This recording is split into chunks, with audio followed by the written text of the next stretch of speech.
네, 안녕하세요. 저는 감리교 목사고, 그다음에 수원에서 영광제일교회라는 곳을 담임하고 있는 이동환이라고 합니다. 오늘 불러주셔서 너무 감사하고, 사실은 그 제3시대가 늘 이제 신학적인 어떤 최신의 담론들, 그 깊은 담론들을 늘 연구하고 탐구하는 그런 집단이라고 알고 있었기 때문에 내가 여기에 와서 무슨 얘기를 할 수 있지 막 고민이 되게 많이 됐었던 것 같아요.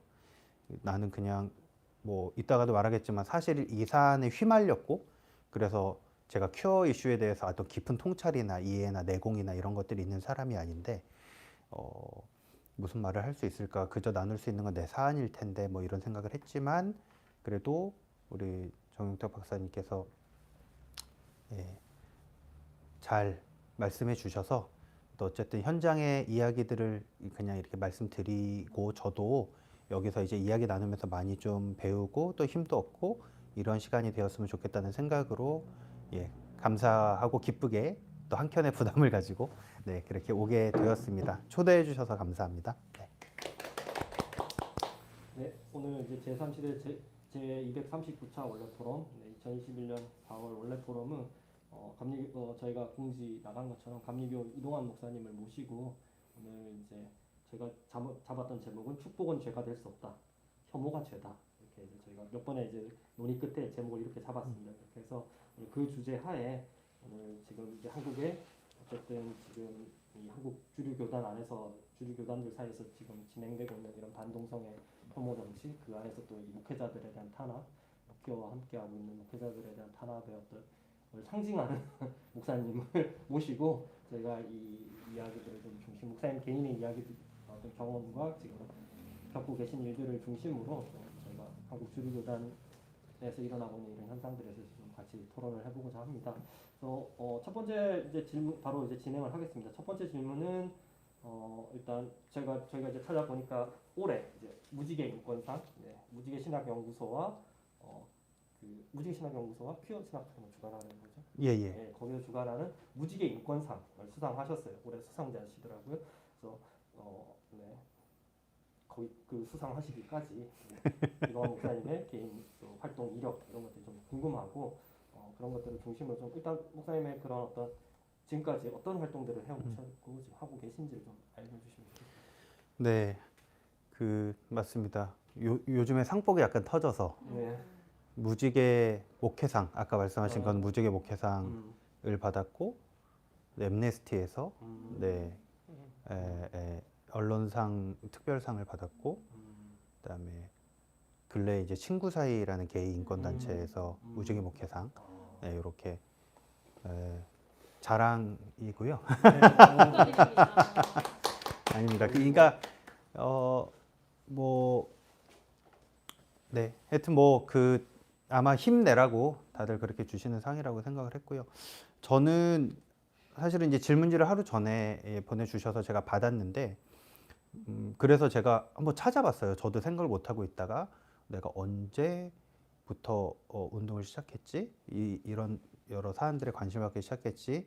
이런 생각들을 좀 하면서 찾아봤는데, 사실은 어릴 때 뭐 20대까지도 저는 그냥 성령운동에 되게 제가 부흥사가 꿈이었고, 그런 쪽으로 많이 이렇게 하다가 2011년 12월에 그 처음으로 어떤 노동 현장에 갔더라고요. 그 갔던 데가 재능교육이라는 곳이었고, 그래서 그때가 제가 어떤 소위 운동이라는 곳에 발을 들인 첫 번째 장소였던 것 같아요.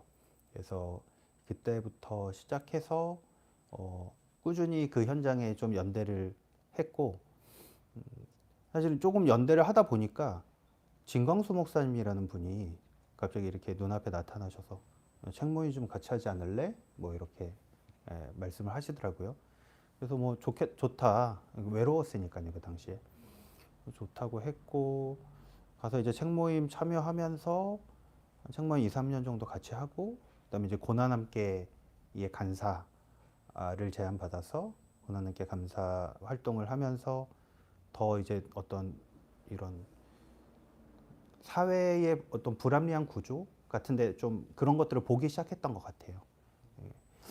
그렇게 하고 그 다음에 평화교회연구소라는 곳으로 또 가게 돼서 거기서 한 지금 7년째 사무국장으로 일을 하고 있고요. 네, 뭐 사실 그래서 제가 뭐 이렇게 아까 뭐 우스갯소리로 뭐 성역 뭐 이런 말씀도 하셨지만 사실은 제가 뭐 30살에 그러니까 31 그 정도에 처음 시작해서 그냥 이제 한 10년 정도 되는 되게 어쩌면 네 그래 예, 하여튼 뭐 되게 좀 뭐랄까요 경력이 별로 없는 네 그런 사람이고 네, 그렇게 운동을 해오는 것 같습니다. 제가 속해 있는 영광제일교회는 2013년에 제가 부임해서 그냥 처음에 청소년들과 함께 한 대여섯 명 청소년들하고 함께 그렇게 시작을 했고 원래 있었던 교회고 그때 갔을 때 그렇게 해서 시작을 했고 지금 이제 그 교회도 몇 년 차인가요? 한 7년 차, 8년 차 그렇게 예, 하고 있습니다.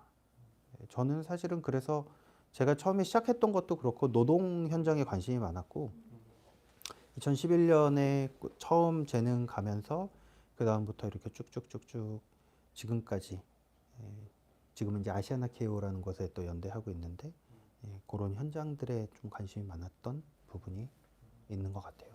그렇게 지내온 것 같습니다. 결국 이제 오늘의 이제 중심적인 주제로 이제 이야기를 해야 되는데 그렇게 이제 자기 역할을 해오시고 묵묵히 이제 에큐메니칼 또는 이제 노동운동에 관심 갖고 목회자로서 이제 활동을 해오시다가 어쩌다가 이 재판에 휘말리는 그래서 네, 전국 중앙일간지 뉴스 뭐 경향신문 뭐 맞죠? 이런 데 인터뷰하시고 막 이런 이제 말 그대로 이제 막 갑자기 이제 더 이제 유명해지게 된데 이제 퀴어 퍼레이드부터 시작해서 2019년 인천에서 열린 퀴어 퍼레이드와 재판까지 어쩌다가 이 퀴어 퍼레이드에 가시게 됐고 또 어쩌다가 또 재판까지 휘말려서 지금 이렇게 또 이런 상황이 되셨는지 좀 궁금합니다. 네네. 뭐 이제 아까도 말씀드렸다시피 좀 보수적인 분위기에서 있었기 때문에 사실 동성애에 대해서는 굉장히 보수적인 입장에 저도 서 있었던 것 같아요. 그런데 제가 목회 2013년에 시작하고 한 1년 정도 됐을까 했을 때 이제 저희 교회에 성도님이 한번 등록하셨는데 예전부터 알던 지인분이었고요. 그분이 같이 신앙생활을 하다가 이제 어느 날 커밍아웃을 하신 거죠. 그러면서 저도 조금 뭐랄까 그때 당시로는 되게 진땀이 많이 났던 것 같아요. 야 이거 어떡하지? 아는 것도 하나도 없고 그런데 그래서 일단 알겠다. 우리 같이 기도해보고 고민해보자 이렇게 말씀을 드리고 공부를 좀 했던 것 같고요. 그런 과정들을 거치면서 조금씩 제 안에 어떤 편견이 조금씩 깨어져 나가는 그런 시간들이 먼저는 있었던 것 같아요.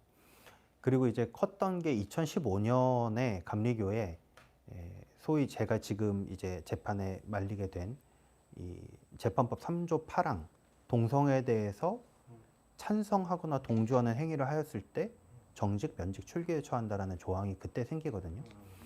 그때 생기면서 좀 뭔가 약간 의분 같은 게 끌어올랐던 것 같긴 해요. 그 당시에. 왜냐하면 뭐 다른 거는 몰랐는데 우리 교회에서 신앙생활을 잘 하고 있는 성도가 이 법에 의하면 불법적인 사람이 돼야 되고 교회에서 감리교회에서 퇴출돼야 되는 사람이 되어 버리는 이 상황이 정말 말도 안 된다고 생각했고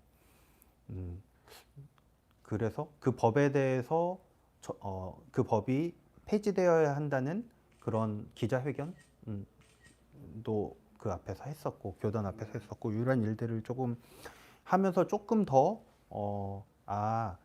퀴어 이슈 성소수자에 대해서 조금 더 생각하는 계기가 되었던 것 같아요. 인천 퀴어 문화 축제 같은 경우는 사실은 이틀 전에 저한테 갑자기 연락이 왔어요. 그래서 혹시 그 축복식을 하려고 하는데 와줄 수 있냐고 연락이 왔고 알고 보니까 이제 원래 부스 앞에서 그냥 소소하게 이렇게 축복식을 하는데 그 갑자기 이제 집행부에서 회의가 되면서 이게 메인 무대 행사로 올라오게 된 거죠. 그러다 보니까 원래 섭외되었던 두 분, 그러니까 임보라 목사님, 김도래 신부님 외에 한 명이 더 필요했던 것이고, 그래서 이제 저한테까지 급하게 연락이 와서 저는 뭐 사실 이제 고민을 좀 하긴 했는데, 왜냐하면 그 아까 말한 그 법조항이 있으니까요. 법조항, 혹시 내가 가는 게 이 법조항에 걸릴까라는 부분이 있었죠. 그런데 뭐 제 그냥 그 짧게 고민했던 바에 그때 생각은 글쎄 왜 목사가 축복하는 게 누구한테든 축복 못하나? 그리고 나 매주 우리 교회 성소수자 성도한테 축복 기도를 하는데 거기 가서 못할까라는 생각이 하나 있었던 것 같고, 두 번째는 인천 퀴어문화 축제에 대한 약간의 부채감 같은 거였는데, 제가 갔던 건 2회였고 1회 인천 퀴어문화 축제 때 사실은 난리가 났었죠, 거기에. 네.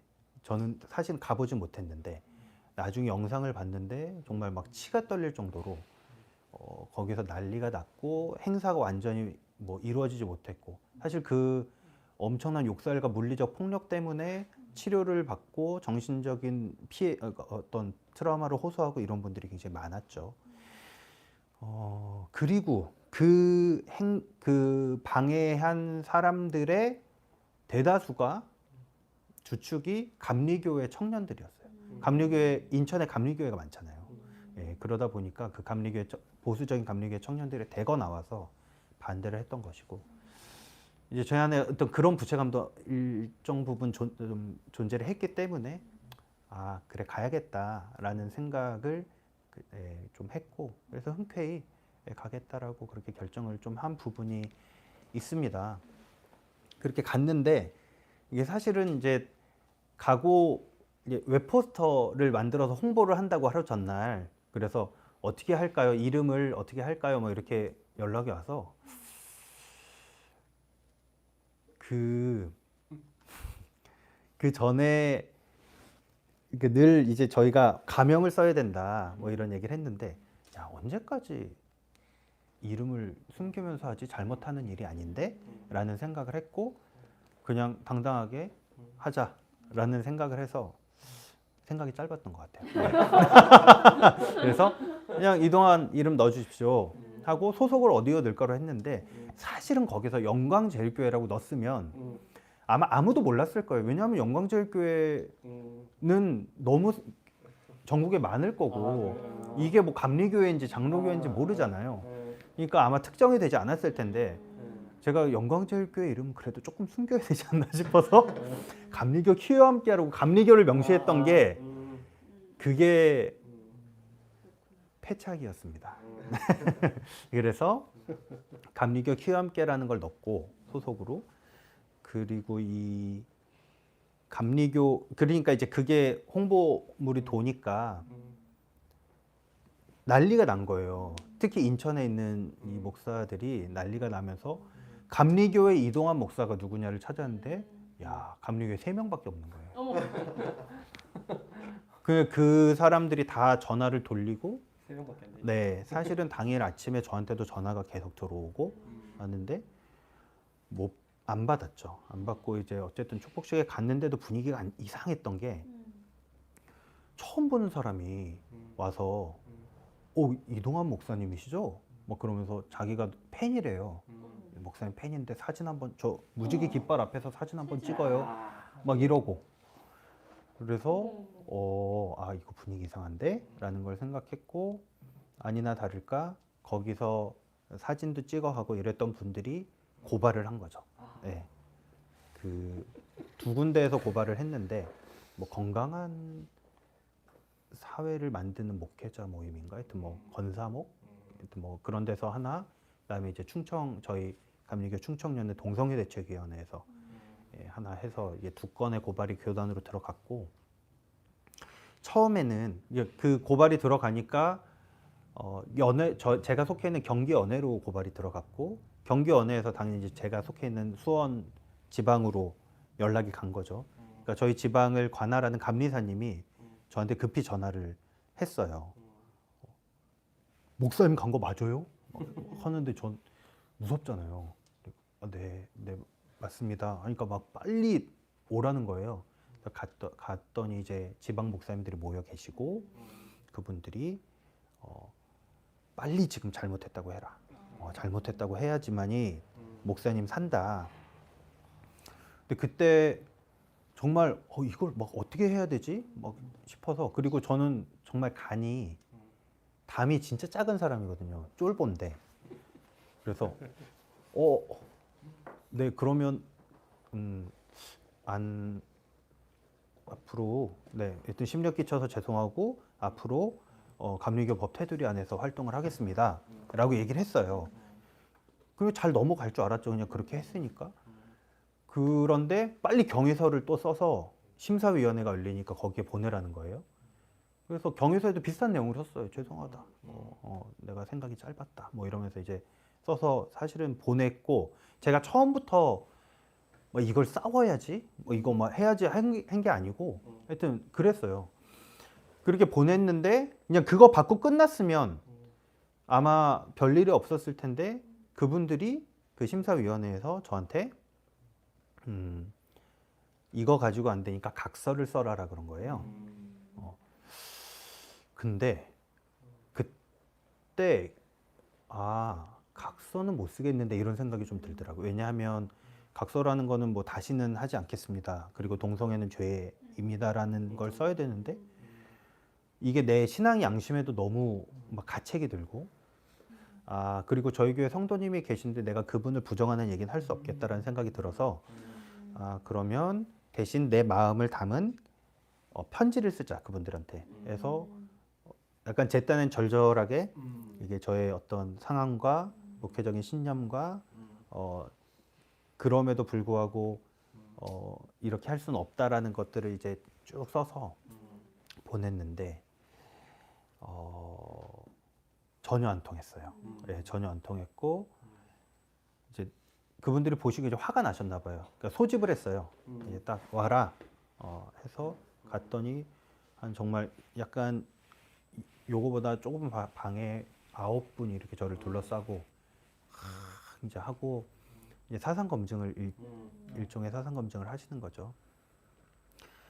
근데 그때 어쨌든 그때만 해도 제가 어쨌든 이 계속 어렵고 쫄보고 막 그러다 보니까 나중에 이제 녹취한 거 들어보면 정말 웃긴데 말을 거의 못해. 아니요. 막 이러고 예 거의 말을 못하고 혼나고 이제 나오는 수준으로 네네 했고 그 자리에서 어떤 이제 심사위원 분이 레포트를 써라 동성애에 관련해서 당신이 지금 동성애에 대해서 저기가 인식이 부족한 것 같으니 레포트를 써라고 했고 오케이 쓰겠다.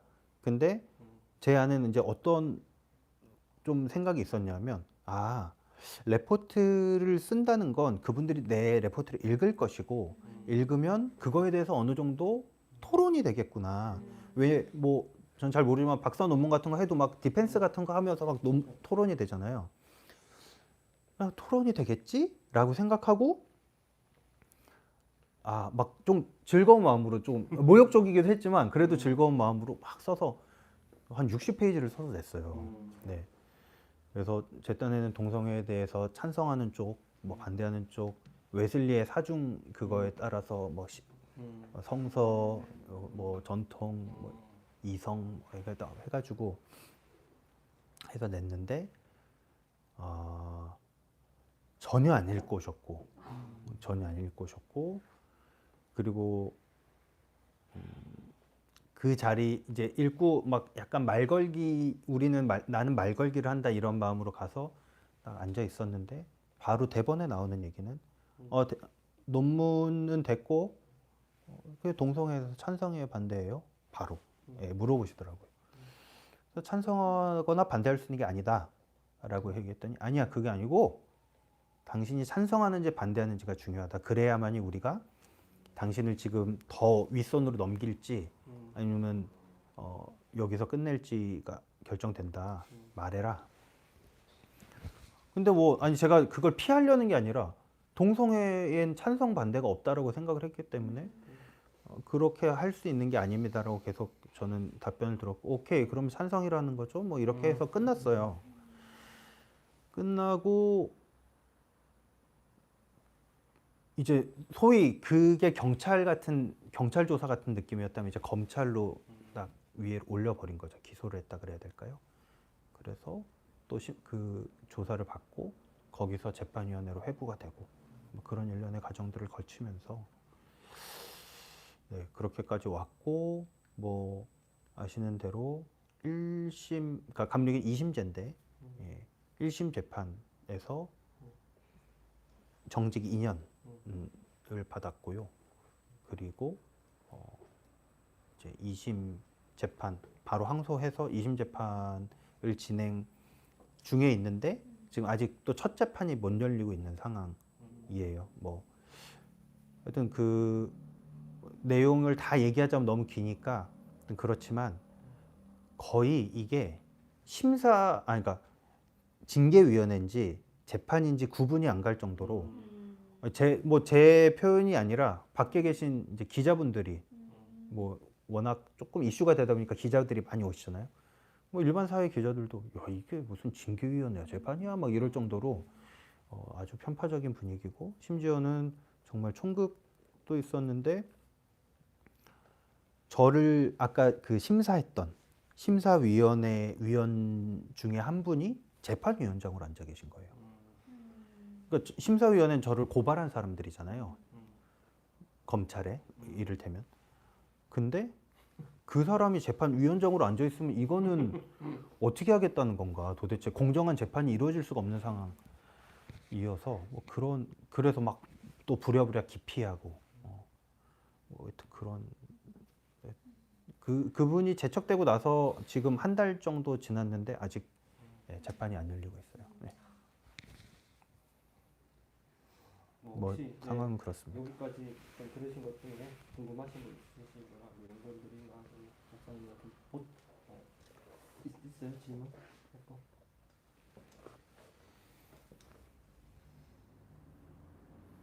일단 너무 그뭐 가장 인천 기업문화 축제 쪽에서 목사님에게 섭외가 들어간 건 뭐 보니까 그 단체 준비 조직위 쪽에서 섭외를 한 것 같은데 네네.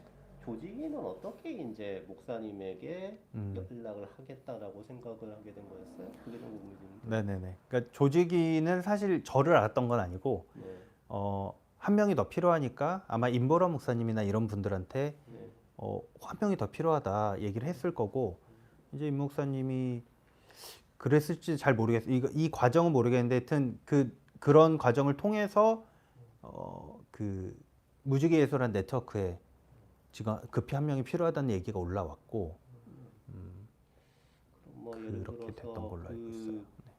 목사님 교회에 다니신다는 그 성소수자 교회 뭐 그분이 뭐 루트가 됐다거나 그런 건 아니라. 네네네. 그분은 아니었어요. 네네네.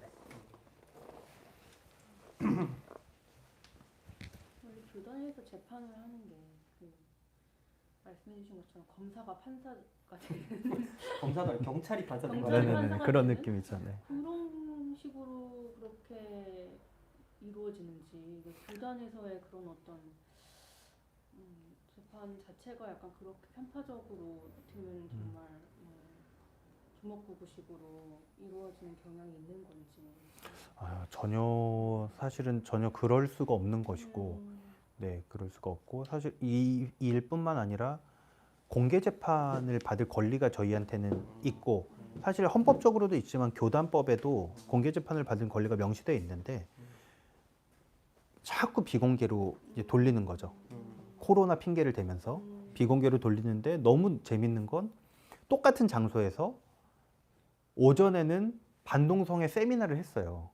심지어 막 한 30명 모여가지고 그 총신대 교수님 누굴 불러서 했던데 하여튼 해서 했는데 오후에는 코로나 때문에 안 된다는 거예요. 이게 말이 안 되잖아요. 그러니까 우리가 그거 들이밀면서 이건 했지 않냐 그러는데 그거는 뭐 자긴 모르고 하여튼 이건 안 된다. 그러니까 이미 어느 정도의 예단을 가지고 들어온 게 아니냐라는 생각이 좀 들 정도로 사안에 한해서 네네 굉장히 좀 편파적인 분위기인 것 같아요.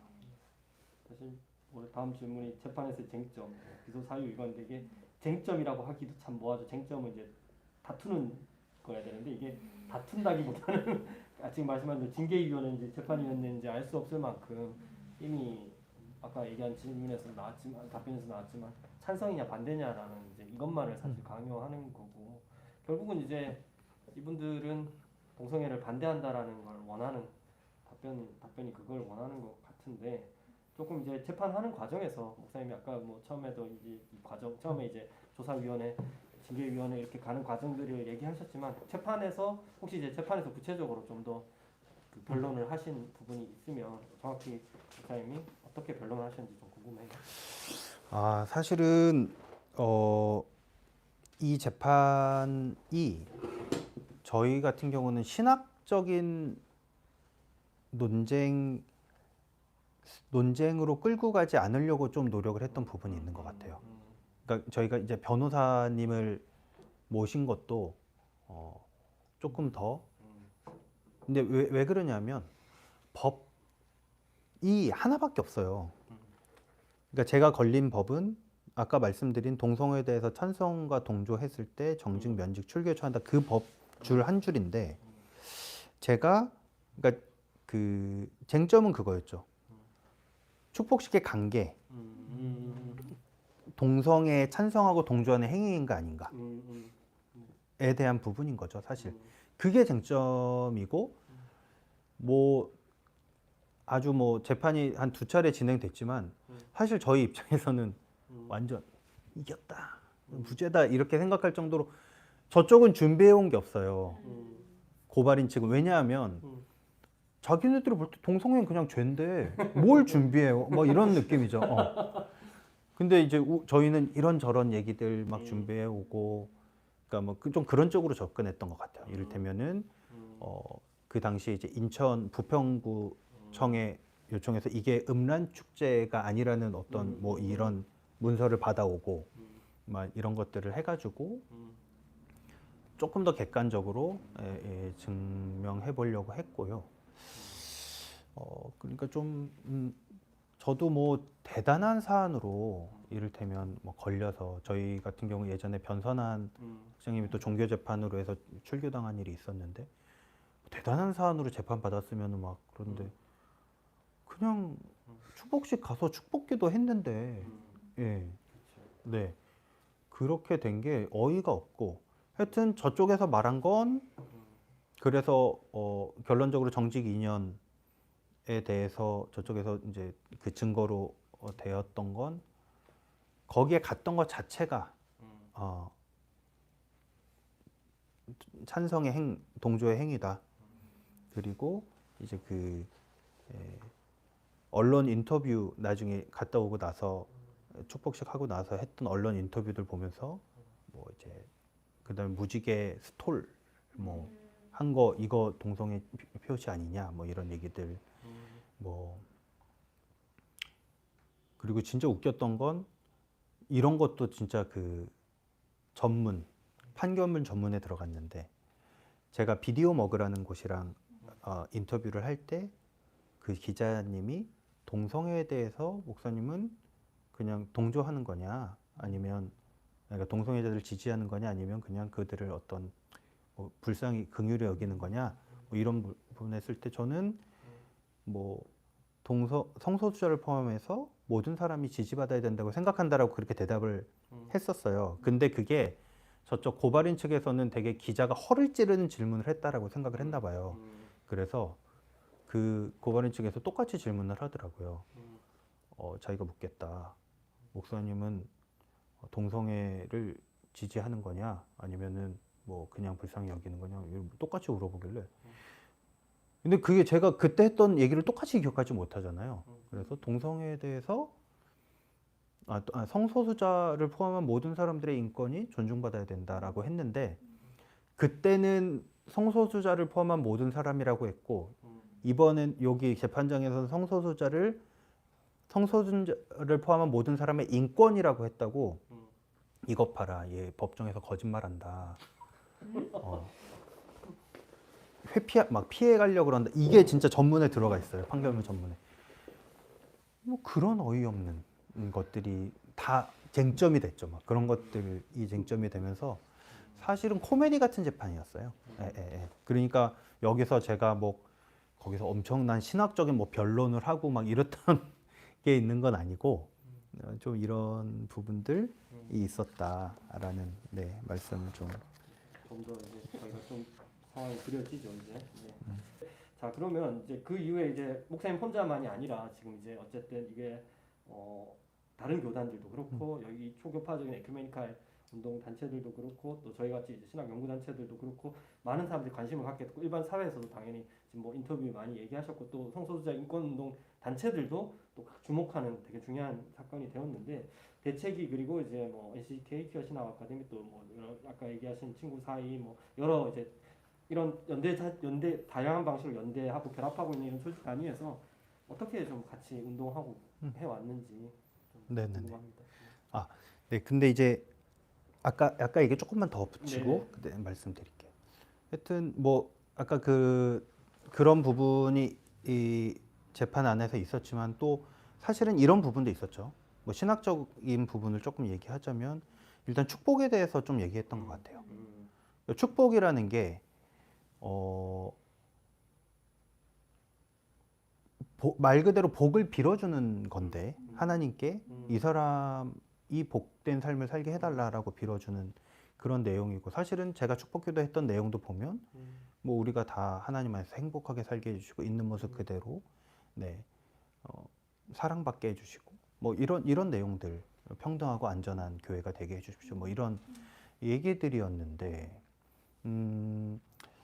그런 축복이 단순 비교하기는 어렵지만 우리가 누구한테 이를테면 교도소에서 축복을 할 때 그러면 그게 그 사람들을 긍정해서 축복하는 거냐? 라는 부분이 하나 있었던 것 같아요. 물론 이렇게 그냥 딱 등치시키기는 성소수자 분들한테 좀 죄송한 부분이 있지만 어쨌든 그게 아니다. 하나님의 어떤 선하심과 하나님의 그 어떤 포용에 의지해서 그 사랑에 의지해서 우리가 축복을 하는 것이지 받는 사람의 어떠함에 의지해서 우리가 축복하는 게 아니지 않냐. 이를테면 그러면 우리가 매주 축복 기도를 교회에서 할 때에 당신은 이번 주에 죄 졌어요 안 졌어요? 당신은 어떤 생각 가지고 있어요? 라고 물어보고 하지 않는단 말이죠. 그런 부분에 대해서 좀 얘기했던 부분이 하나 있었던 것 같고요. 또 하나는 사실은 제가 아까 노동 운동에 관심이 많고 한 10년 정도 그런 운동을 해왔다고 했는데 저한테는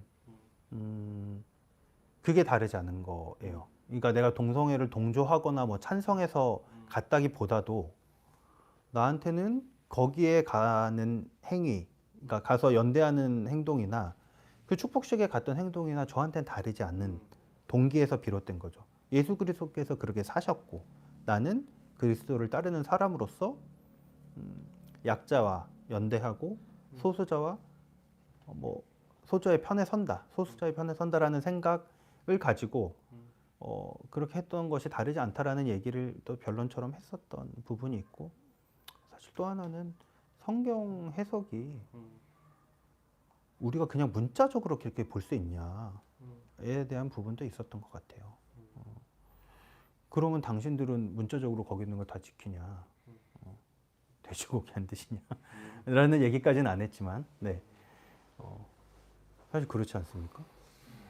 갈비집에서 막 축복기도, 식기도 하시는 목사님들은 그럼 다 재판을 걸어야 되나요? 막 그건 아닌데, 근데 그런 것처럼, 하여튼 그런 성경 해석에 대한 부분, 또 우리가 축자적 해석이나 어떤 그런 것들을 받아들이는 사람들이 아닌데, 어떻게 그렇게 편향적으로 어떤 것들은 오늘날에 그대로 가져오고 어떤 것들은 그게 아니라고 해석하고 기준이 없다 이거는 잘못된 거다라는 얘기도 했던 것 같습니다. 하여튼 뭐 그런 식의 변론들이 좀 있었던 것 같고요. 네. 그래서 좀 추가적으로 아까 말을 좀 덧붙이고 아까 말씀하신 이제 연대해 주시는 분들에 대해서 말씀을 좀 드리자면 사실은 그것들이 엄청 큰 힘이 되었던 것 같아요. 그러니까 저는 사실 뭐 제 스스로 제 혼자 뭐를 할 수 있다고 전혀 생각하지 않았고 그 전에는 사실 안 알렸거든요. 알리지도 않고 그러고 있다가 재판에 딱 회부되면서 이거 안 되겠구나 싶어서 이제 주변에 알리고 그래서 대책위가 선후배들 중심으로 해서 구성이 됐어요.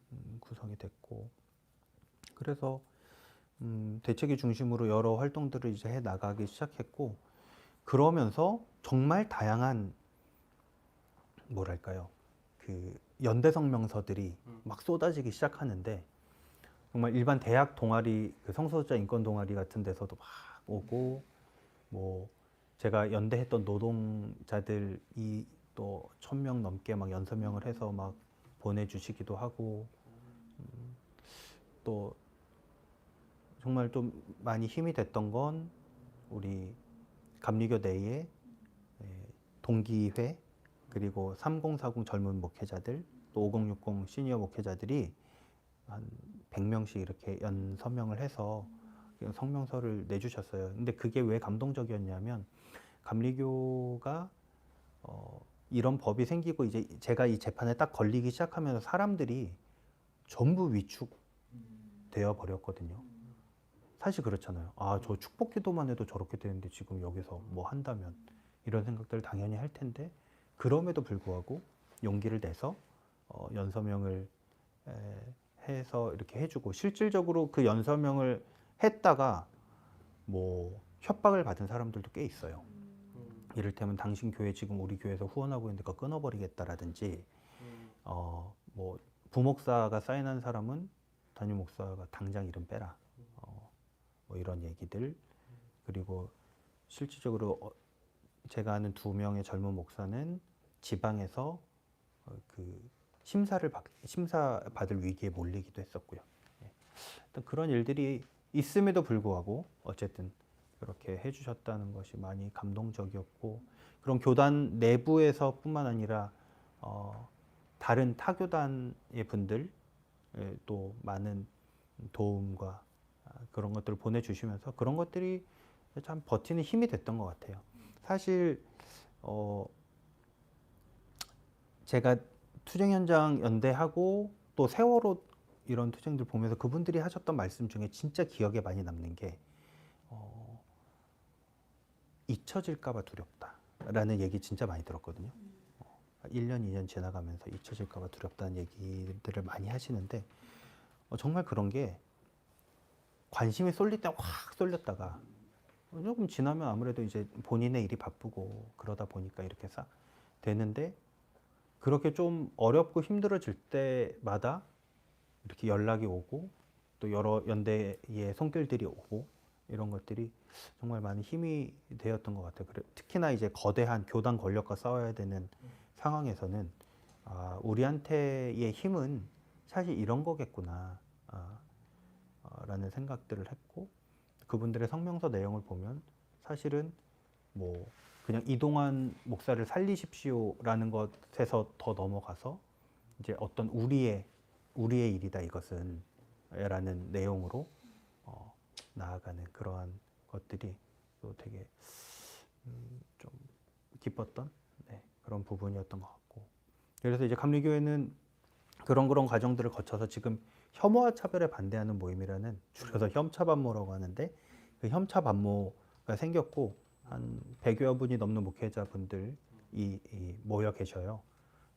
그리고 정식적으로 그분들이 이제 출범 기자회견 같은 것도 하셨고 그런 것들을 보면 그래도 뭔가 아주 우리는 소수지만 한 줌이지만 그래도 어떤 식의 움직임들이 계속 일어나고 있다는 것이 감사하기도 하고 감격스럽기도 하고 그런 것 같습니다.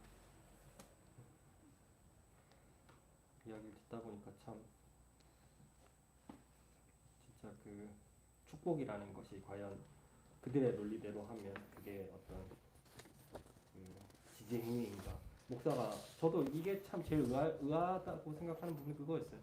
그러니까 우리가 사실 이제 한국 교회는 군목 제도를 운영하면서 군 장병들을 축복해 주는 걸 아예 제도화해 놓고 있단 말이에요.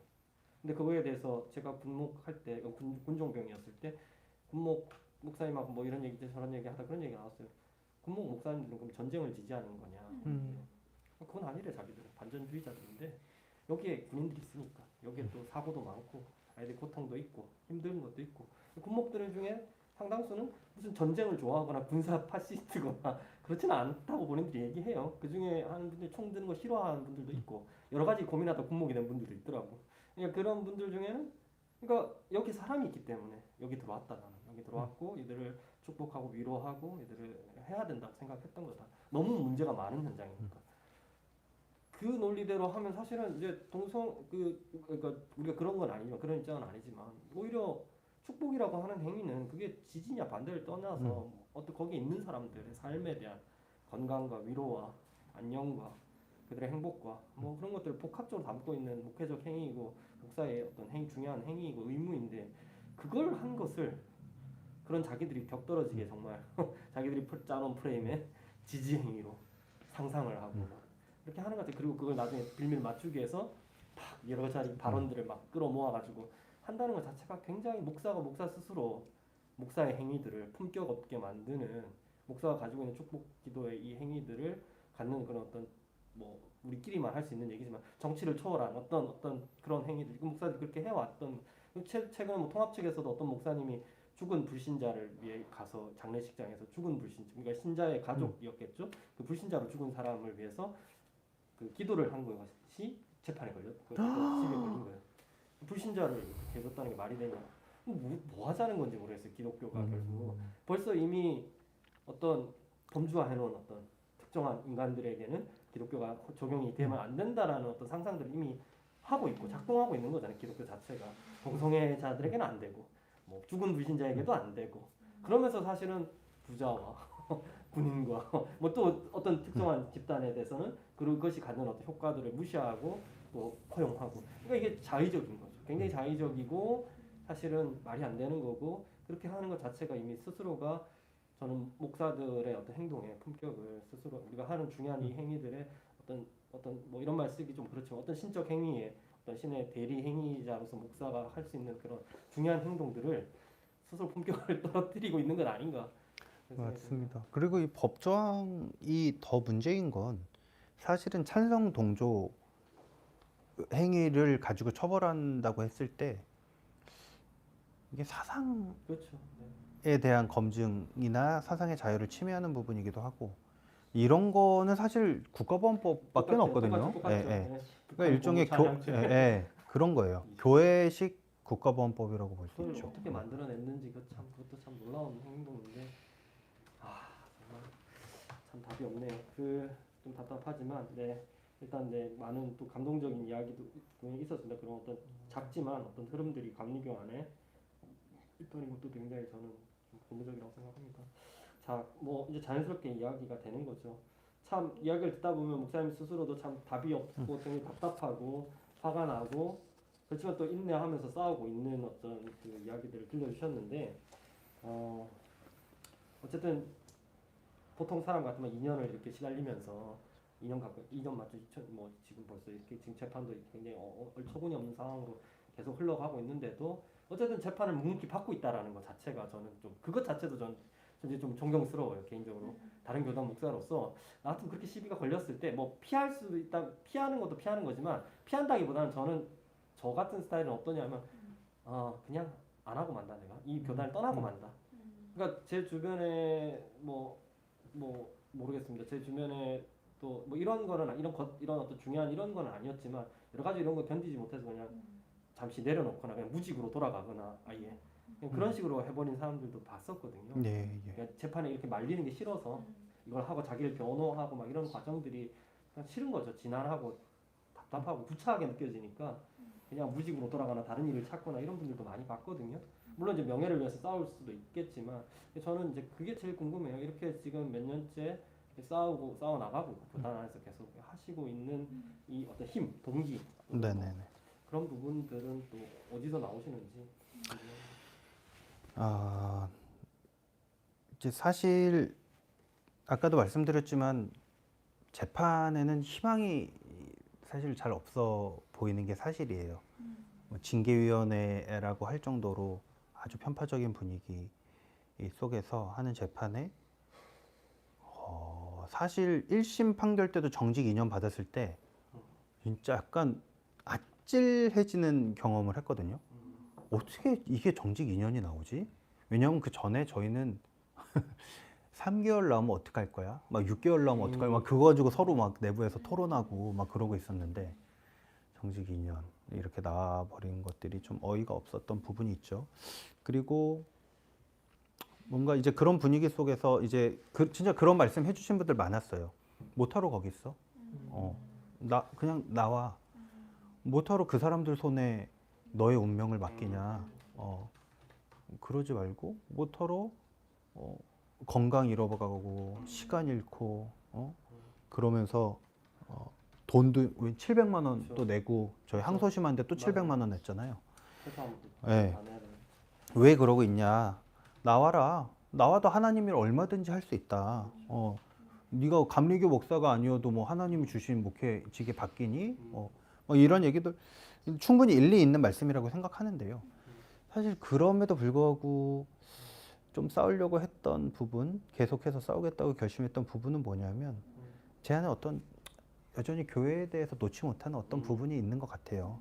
그러니까 포기하지 못한다 그래야 될까요? 어떤 면에선 교회를 사랑한다라고 표현할 수도 있을 것 같고요. 또 한켠으로는 제 안에 조금 그 변화를 두려워하는 보수성 같은 게 있기도 해요. 네, 그래서 내가 그냥 나가버릴 수도 있지만 그래도 내가 있는 곳을 변화시켰으면 좋겠다라는 생각이 저한테 하나 있는 것 같고, 두 번째는 사실은 남아있는 사람들을 생각했어요.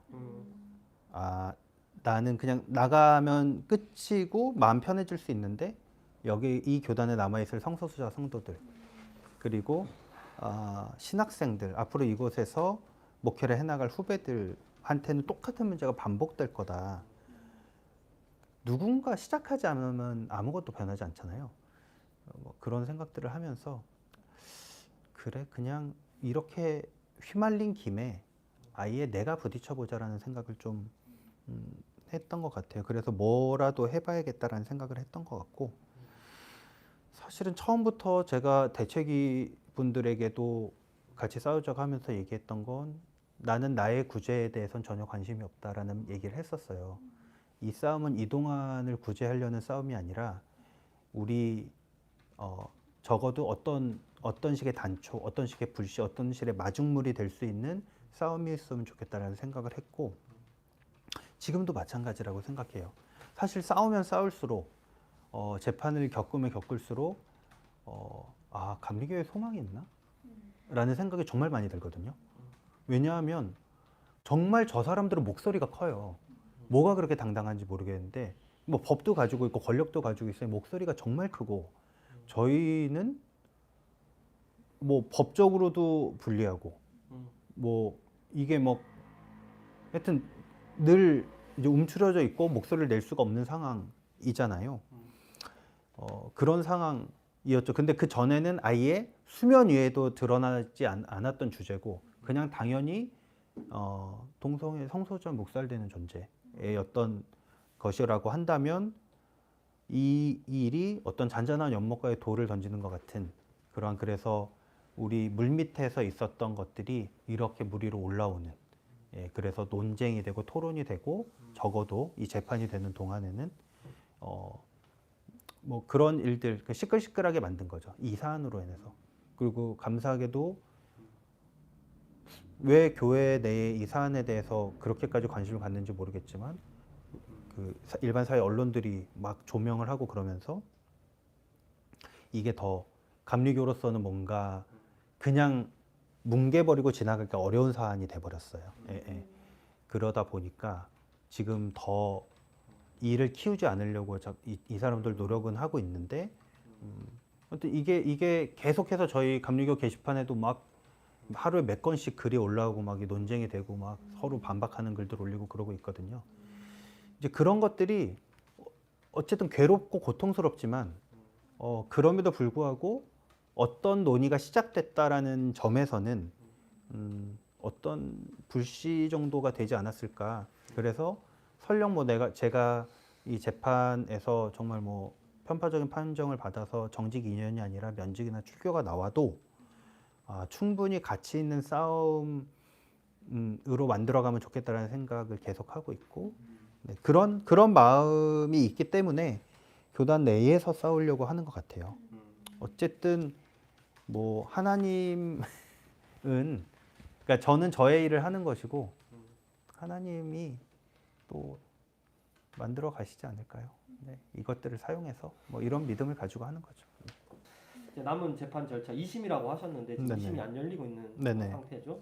그 상태와 그럼 이제 2심이 이제 남아 있고 그러면 뭐 2심에 두 가지 가능성이 있겠죠. 2심에서 그 1심이 확정이 되던가 아니면 뒤집어지던가 네네. 뭐 2심에 대해서 어떻게 준비를 좀 해오셨는지 또 하고 계신지도 궁금하고 2년 정직이 이제 나온 상황에서 그리고 이제 만약에 정말 경우의 수에서 2심에서 이긴다면야 뭐 우리가 뒤집어진다면야 다행인 건데 만약에 이제 이게 패배한다면 확정이 된다면 향후에 어떤 대응이나 뭐 아까 뭐 황현 목사님 얘기하셨듯이 이걸 이제 사회법으로 가져가서 이걸 이제 그 무효 소송으로 가는 네네네. 것인지 보통 사실 그렇게들 많이 하잖아요. 많이 교회 하죠. 안에서 네. 일어난 많은 법적 논쟁이 교회 안에서 안 끝나고 사회로 가져가서 그걸 또 사회법에서 또 취소시키기도 하고 확인시켜주기도 하고 이 방법도 있을 것이고 또 다른 어떤 대응들을 뭐 어떤 것들을 좀 가능성을 가지고 계신지. 네네네. 일단은 2심 재판은 저희가 뭐 같이 이제 준비를 사실 1심 재판 때 할 얘기는 다 했던 것 같아요. 그래서 2심 재판에서 특별히 더 어떤 얘기를 할 수 있을까는 고민이긴 해요. 그렇긴 하지만 그래도 나름대로 어떤 저희 해고 노동자 저와 같이 했던 그분들도 증인으로 모시고 뭐 그래서 이동환 목사가 사실은 그 전에도 이런 뭐 소위 사회적 약자들을 향한 어떤 마음이 있었다라는 거를 좀 어필해 보려고도 하고 이제 이런 저런 준비들을 좀 하고 있고요. 다만 1심 재판 때는 조금 수세적이고 조금 방어적인 태도로 했다면 사실은 이제 2심 재판 때는 그러지 말자. 그냥 하고 싶은 일을 다 하자. 라는 생각을 가지고 하고 있어요. 어쨌든 저한테 중요한 건 또 저희 대책위한테 중요한 거는 뭐 이동안의 구제라기보다도 이 재판을 통해서 적어도 한 걸음이라도 인권이 더 전진했으면 좋겠다라는 부분이 있기 때문에 이제 그런 부분에 대해서 생각을 하는 것이 있고 그럼에도 불구하고 저의 신상도 굉장히 중요하죠, 당연히. 네, 그렇기 때문에 이제 따지자면 1심 재판하고 2심 재판이 끝이기 때문에 여기가 대법원 같은 느낌인데 그렇게 되면 항소는 저희가 한 것이라서 1심 이상의 판결이 나올 수는 없다고 하더라고요. 변호사님 말로는. 근데 교회 재판이라는 게 꼭 그렇게 흘러가지만은 않기 때문에 뭐 1년으로 깎일 수도 있고 무죄가 나올 수도 있겠지만 면직이나 출교가 나올 가능성도 있다고 해요. 그 재판위원회 위원분의 이제 말에 의하면 이제 그렇다고 하고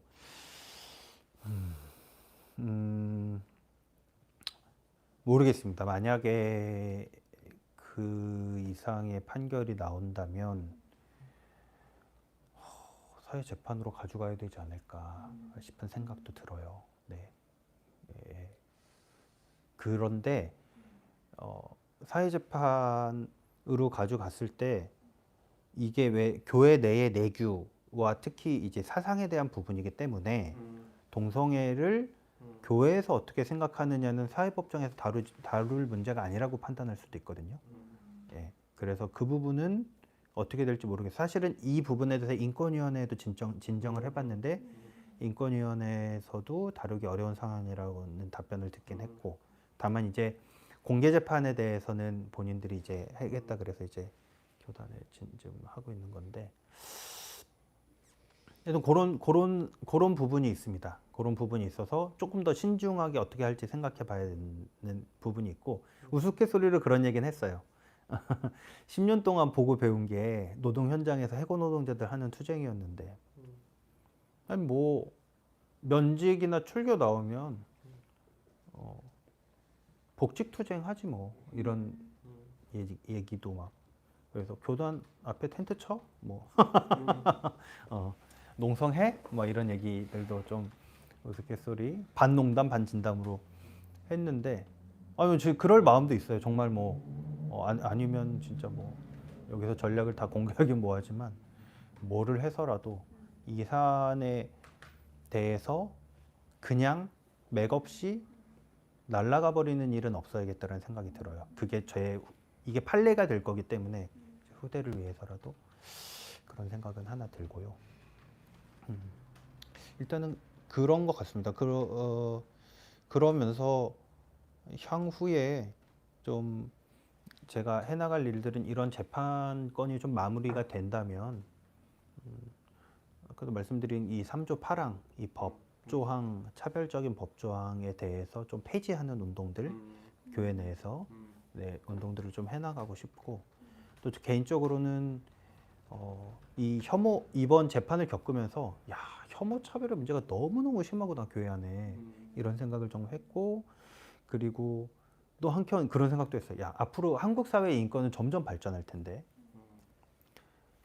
그때마다 제일 발목 잡는 집단은 지금도 마찬가지지만 교회가 되겠구나라는 생각을 지금도 사실 차별금지법이 안 되는 이유가 한국 교회의 지분이 굉장히 큰데 그러면 교회를 바꾸는 일은 사실은 사회를 바꾸는 일이기도 하겠구나라는 생각이 들어요. 그래서 저 나름대로 어떤 좀 단체를 만들어서 운동을 하려고 준비를 하고 있고 재판이 좀 끝나면 그런 운동들을 시작하려고 그러는데 네, 이름도 Q&A라고 네, 지었습니다. 네, 곧 재판이 끝나면 네, 이렇게 여러분 앞에 선보이겠습니다. 많은 후원과 같이 또 연대해야 네네. 이제 뭐 개인적인 질문들은 다 거의 드렸고 안수보좌를 부탁했는데 저 사실 안 한다 그랬어요. 너한테 문제가 생길 거다 분명히. 근데 이제 그 친구는 나는 딴 사람한테 받고 싶지 않다.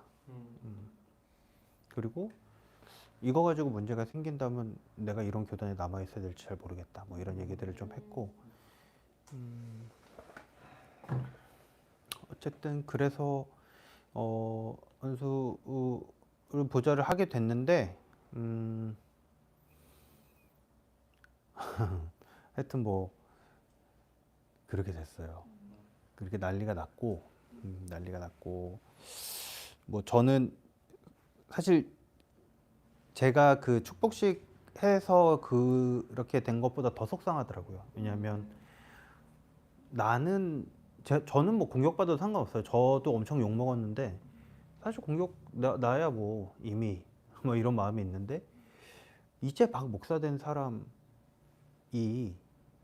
이거 가지고 뭐 목사 안수를 취소하네 마네 뭐 이런 얘기들이 나오니까 그리고 이제 그분도 아마 무슨 위원회 같은 게 심사위원회 같은 게 또 열릴 것 같아요 아마. 그렇게 되면 또 이렇게 되고 이런 게 참 너무 마음 아프다라는 생각이 들고요. 다만 하나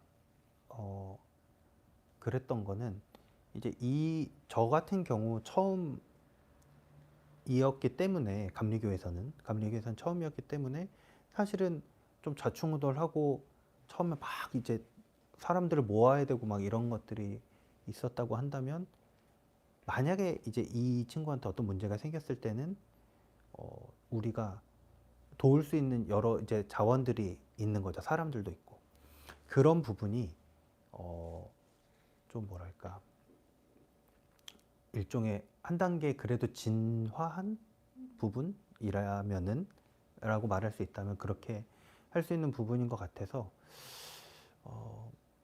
아마 외롭게 두지 않아야겠다라는 생각을 좀 하게 되는 것 같고 근데 중요한 거 그런 것 같아요. 그러니까 이런 새로운 교단을 가기의 과도기 중에는 우리가 뭐 이중 멤버십으로 있거나 아니면 여기에 있거나 이렇게 될 텐데, 제가 이번 일도 겪으면서 제일 중요했던 것 중에 하나는 모여야겠구나라는 생각이 좀 들었어요. 그게 뭐 한 줌이라고 할지라도 전체적으로 봤을 때 되게 작은 세력이라고 할지라도 모여 있으면 몇 명이라도 열댓 명이라도 모여 있으면 함부로 건들기가 어려워져요.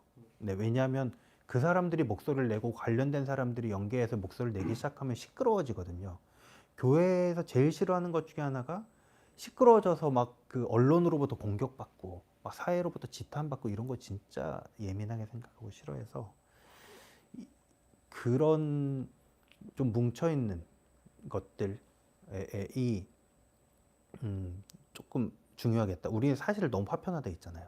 그래서 뭐 그런 마음 갖고 있어도 함부로 얘기했다 그냥 날라가 버리면 지도새도 모르는데 뭐 이런 생각 할 수 있는데, 좀 더 모여 있으면, 좀 더 세를 가지고 있으면 그래도 함부로 하기 더 조금 어려워진다, 조금이라도 어려워진다라는 생각이 들어서 저는 그런 것들도 필요하지 않나, 그런 생각도 한편에는 하게 돼요. 필요하지 않을까 그런 생각을 많이 합니다. 그래서 오늘 뭐 쭉 뭐 다 뭐 할 수 있는 질문 준비했던 건 다 얘기해 본 것 같고, 목사님 뭐 마지막으로 뭐 또 덧붙이실 얘기나 있으시면 하고 마무리하고. 예. 뭐 너무 다양한 얘기들, 다양한 시각들의 얘기를 들어서 저도 뭔가 새로워지는 그런 좋은 시간이었던 것 같고요. 저한테 근래에 의미심장했던 사안과 일이 하나 있었는데, 보통 인터뷰를 하면 그러니까 이 사안에 거의 이제 뭐랄까 긍정해 주시는 분들이 많이 인터뷰 요청을 하잖아요. 근데 얼마 전에 달라스 한인 신문이라는 곳에서 이제 연락이 왔어요. 달라스는 바이블 벨트에 있는 곳이기도 하고, 저는 이제 보수적인 곳으로 알고 있는데, 어쨌든 그분이 이제 아느냐 다를까 이제 얘기를 하는데, 본인은 일단 목사님하고 입장이 다르다. 자기는 다른데 어쨌든 한번 그래도 인터뷰는 해보고 싶었다. 이제 이래서 막 얘기를 했어요. 그래서 저도 할까 말까, 이거 막 괜히 뭐 못하러 하나 막 그런 생각 하다가 그래도 대화는 포기하지 말자라는 생각으로 어쨌든 인터뷰에 응했고, 한 1시간 반 정도 전화로 인터뷰를 했는데, 어쨌든 서로 다르다는 걸 확인했어요. 그냥 서로 너무 다르구나 라는 걸 확인했지만, 둘이 공통적으로 마지막까지 이렇게 얘기하면서 그래도 의견이 맞았던 부분 중에 하나는 적어도 혐오는 아니다. 그리고 누구도 차별받아서는 안 된다라는 부분. 그리고 교회는 그런 차별을 최소화해야 되고 늘 어떤 인권의 최후의 보루에 서야 한다라는 부분까지는 서로 인정이 되더라고요. 물론 그분은 동성애를 죄라고 생각하는 분이었는데, 그리고 이제 저한테 뭐 그런 것도 막 교회 우리 애들을 자기 아이들이 있는데 아이들을 생각하면 동성애자 만나서 동성애자로 바뀌면 어떨까 막 이렇게 두렵다는 거예요. 그래서 뭐 그런 부분은 사실 또 얘기해드리고, 아무리 이성애자한테 가서 동성애해라 동성애라 하면 그렇게 하지 않습니다. 마찬가지로 동성애자한테도 가서 이성애자가 되라 그래도 바뀌지 않는 것처럼 그런 거 걱정하실 필요 없다. 다 자기 난대로 사는 거다. 뭐 이런 얘기 해주니까 좀 안심이 된다. 뭐 이런 얘기도 하시고. 그러니까 사실은 잘못된 정보와 이런 것들 때문에 오해하고 계신 부분도 있고, 물론 어떤 부분은 너무 달라서 만나지 못하는 부분도 있지만, 저는 그래서 그 전화 인터뷰가 너무 좋았거든요. 예. 달랐지만 좋았어요. 서로 얼마든지 존중하면서 얘기할 수 있고, 어떤 부분에선 우리가 그리스도 안에서 만날 수 있는 부분이 있구나라는 생각을 했고, 사실은 그걸 포기하지 말아야겠다는 생각이 저한테는 하나 있어요. 그래서 너무 저도 막 비웃고 싶고 조롱하고 싶고 막 이런 마음이 엄청 큰데 어떤 식의 대화의 끈 말걸기들을 포기하지 말아야겠구나라는 생각을 했던 중요한 저한테 사건이었거든요. 그래서 좀 그런 마음으로 임해야겠다 이 일에 뭐 그런 생각들을 하나 했던 것 같고 사회가 바뀌면 어쩔 수 없이 교회도 멱살 잡혀서 좀 끌려올래나 뭐 이런 생각도 하나 있어요. 윤여정 씨 이런 거 셀럽들이 딱 나와서 한마디 하면 또 사람들이 막 이렇게 바뀌고 막 이런 것도 있으니까 이제 기대는 교회가 아니라 사회에 걸어야 되나 뭐 이런 생각도 들고 네 하여튼 그렇습니다. 오늘 저는 뭐 너무 많이 좋은 얘기들 많이 듣고 또 제 얘기 많이 들어주셔서 감사합니다. 감사합니다. 저희